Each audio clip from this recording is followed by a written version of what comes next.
हिंदुओं के व्यवसायिक प्रतिष्ठानों पर जिस तरह से सुनियोजित हमले इस्लामिक कट्टरपंथी ताकतें बांग्लादेश में कर रही हैं, ये बहुत ही शर्मनाक और खतरनाक है। भारत को चौकन्ना रहना पड़ेगा और पूरी ताकत के साथ अपने अल्पसंख्यक हिंदू भाइयों के साथ पूरे देश को खड़ा होना पड़ेगा। किसी भी तरह से कोई बड़ी दुर्घटना ना हो, इसके लिए कूटनैतिक तौर पर, राजनीतिक तौर पर भारत को प्रयास करने पड़ेंगे। भारत का पक्ष और विपक्ष एक साथ इस मुद्दे पर खड़ा हुआ है और किसी भी हम बुरी से बुरी परिस्थिति का सामना करने के लिए हमें तैयार रहना पड़ेगा। जब हमने बांग्लादेश को जन्म दिया, जब हम बांग्लादेश बना सकते हैं, तो वहां पर रहने वाले अपने हिंदू भाइयों की रक्षा करने में भी पूर्ण तरह से समर्थ हैं। भारत के सामर्थ्य को हमें दिखाना होगा, जिससे कि वहां पर रहने वाले हिंदुओं की तरफ कोई आंख न उठा सके। भारत के प्रधानमंत्री वो एक बहुत बड़ी शख्सियत हैं और हिंदुओं की रक्षा कैसे करनी होती है उसको वो जानते हैं और उन्होंने की है। हिंदुओं के घरों, हिंदू मंदिरों और हिंदुओं के व्यवसायिक प्रतिष्ठानों पर जिस तरह से सुनियोजित हमले इस्लामिक कट्टरपंथी ताकतें बांग्लादेश में कर रही हैं, ये बहुत ही शर्मनाक और खतरनाक है। और मुझे तो आशंका है आगे वहां पर जो हमारे अल्पसंख्यक हिंदू भाई हैं, उनकी माँ बहन बेटियों की इज्जत आबरू पर बात ना आ जाए। इसके लिए भारत को चौकन्ना रहना पड़ेगा और पूरी ताकत के साथ अपने अल्पसंख्यक हिंदू भाइयों के साथ पूरे देश को खड़ा होना पड़ेगा। किसी भी तरह से कोई बड़ी दुर्घटना ना हो, इसके लिए कूटनैतिक तौर पर, राजनीतिक तौर पर भारत को प्रयास करने पड़ेंगे।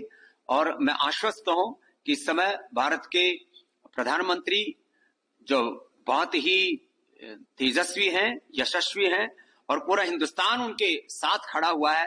पहली मर्तबा मैं देख रहा हूं बहुत वर्षों के बाद, करीब 2-3 दशकों के बाद, कि भारत का पक्ष और विपक्ष एक साथ इस मुद्दे पर खड़ा हुआ है और किसी भी हम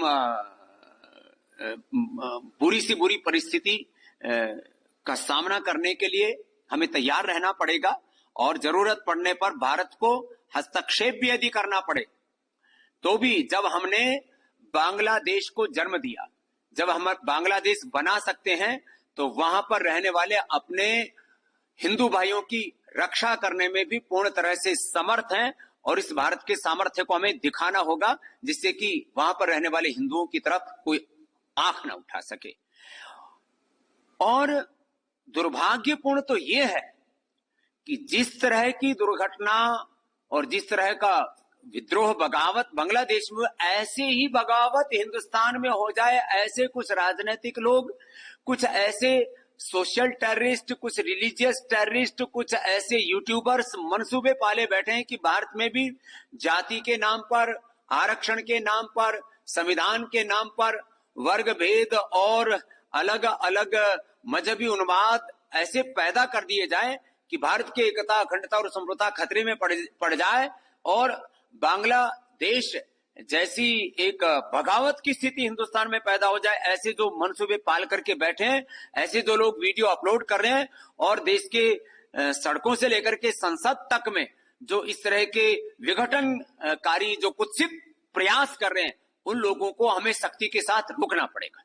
पूरी दुनिया में जैसे यहूदी लोगों पर कोई अंगुली नहीं उठा सकता, क्योंकि पूरी दुनिया के यहूदी एक है, ताकतवर है।